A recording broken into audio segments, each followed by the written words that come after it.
සර්බියාවේ මීට අවුරුදු 6කට 5කට වගේ කලින් අద్භූත සිදුවීමක් ඉතාමත් ඉක්මනින් ජනප්‍රිය වෙන්න පටන් ගත්තා. මිනිස්සු ඒක හැඳින්වුවේ සර්බියන් ඩාන්සිං ලේඩි කියන නමින්. සිදුවීම මෙන්න මේකයි.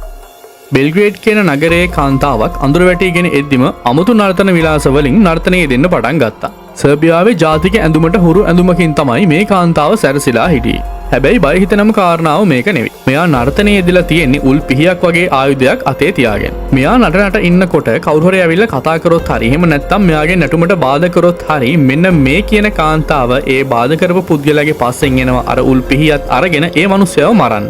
2019ත් 20ත් වගේ කාලේ මෙන්න මේ වීඩියෝ ඉතාමත් ජනප්‍රිය වුණා.